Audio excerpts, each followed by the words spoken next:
Shalom, Bapak Ibu, Saudara-saudari yang terkasih di dalam Tuhan Yesus Kristus. Hari ini kita akan melanjutkan pembacaan dan perenungan kebenaran firman Tuhan dari kitab Mazmur pasal 85 ayat yang pertama sampai yang ke-14. Mari saya mengajak kita semua untuk mengambil Alkitabnya dan nanti kita akan membacanya bersama-sama. Mari kita mulai membaca dari ayat yang pertama. Untuk pemimpin biduan, Mazmur Bani Korah. Engkau telah berkenan kepada tanah-Mu ya Tuhan, telah memulihkan keadaan Yakub. Engkau telah mengampuni kesalahan umat-Mu, telah menutupi segala dosa mereka. Selah, Engkau telah menyurutkan segala gemas-Mu, telah meredahkan murka-Mu yang menyala-nyala. Pulihkanlah kami ya Allah, penyelamat kami, dan tiadakanlah sakit hati-Mu kepada kami. Untuk selamanyakah Engkau murka atas kami, dan melanjutkan murka-Mu turun-temurun? Apakah Engkau tidak mau menghidupkan kami kembali, sehingga umat-Mu bersukacita karena Engkau? Perlihatkanlah kepada kami kasih setia-Mu ya Tuhan, dan berikanlah kepada kami keselamatan daripada-Mu. Aku mau mendengar apa yang hendak difirmankan Allah, Tuhan. Bukankah Ia hendak berbicara tentang damai kepada umat-Nya dan kepada orang-orang yang dikasihi-Nya, supaya jangan mereka kembali kepada kebodohan? Sesungguhnya keselamatan daripadanya dekat pada orang-orang yang takut akan Dia, sehingga kemuliaan diam di negeri kita.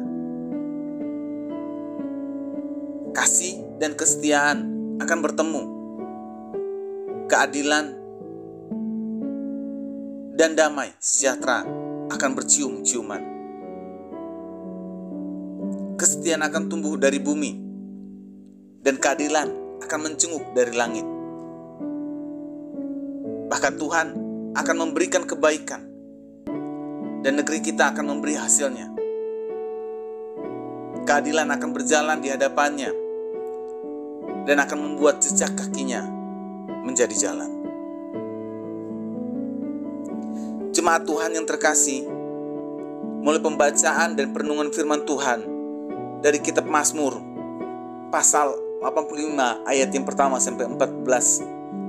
Hari ini dijelaskan kepada kita bahwa Mazmur pasal 85 ini adalah termasuk di dalam kategori Mazmur ratapan masyarakat,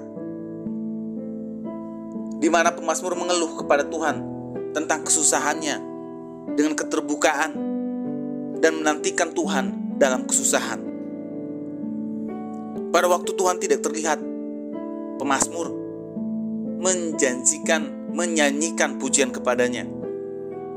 Dia mengeluh tentang musuhnya, tentang diri sendiri, dan tentang Allah, dan memohon pertolongan Tuhan. Pemazmur menghormati Tuhan karena Tuhan saja yang dapat menolongnya. Jemaat yang terkasih, isi dari Mazmur pasal 85 hari ini yang kita dengar dan kita renungkan mengisahkan kembali pengalaman hidup Israel pasca pembuangan di Babel. Pemazmur mulai doanya dengan syukur. Semua ayat dimulai dengan kata engkau. Ada 6 kata telah yang dipakai, dan semua kata kerja yang digunakan berbentuk aktif. Jelas orang Israel menyadari bahwa kepulangan mereka merupakan inisiatif Allah semata.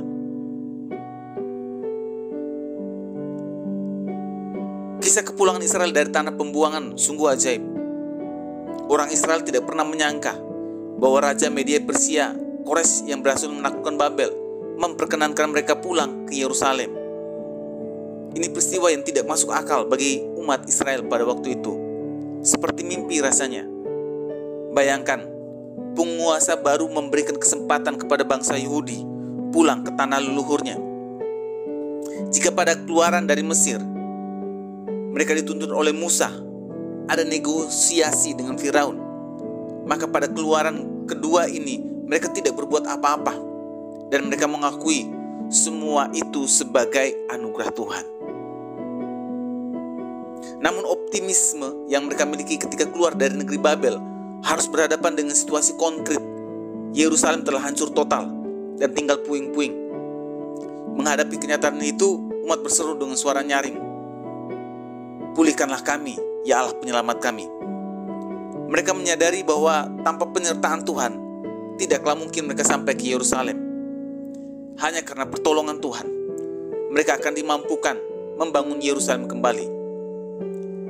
Dasar dari proses pembangunan Yerusalem adalah kerinduan untuk mau mendengar apa yang hendak difirmankan Allah. Jemaat yang terkasih, perenungan untuk kita di masa kini, setiap kali kita datang berdoa kepada Tuhan, bahwa Tuhan dapat memakai siapa saja untuk menolong dan membantu kita di saat-saat sulit. Sama seperti bangsa Israel ditolong oleh Raja Media Persia, yaitu Kores, yang berhasil menaklukkan Babel dan menyuruh mereka untuk kembali pulang. Bukankah itu karena anugerah Tuhan?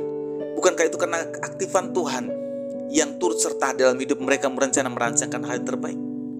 Kalau hari ini kita di posisi yang sama, dalam keadaan sulit, dalam keadaan sukar, percayalah, sekalipun tidak ada saudara seiman yang dapat menolong kita, tidak ada sekeluarga yang dapat mau menolong kita, tidak ada orang-orang terdekat yang mau mempunyai rasa, bela rasa untuk turut empati dan simpati mau menolong kita, Tuhan dapat memakai siapapun, termasuk orang yang tidak percaya sekalipun, untuk menolong kita.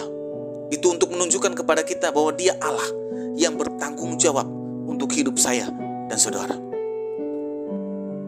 Yang kedua yang kita bisa pelajari, bahwa apa yang kita dapati dan nikmati hari ini, semuanya bukan semata karena kehebatan, kepintaran, dan karena banyaknya relasi kita. Semuanya itu semata karena kemurahan dan kebaikan hati Allah yang diberikan kepada kita. Allah turut aktif merencanakan dan menyelesaikan di dalam setiap pergumulan hidup kita.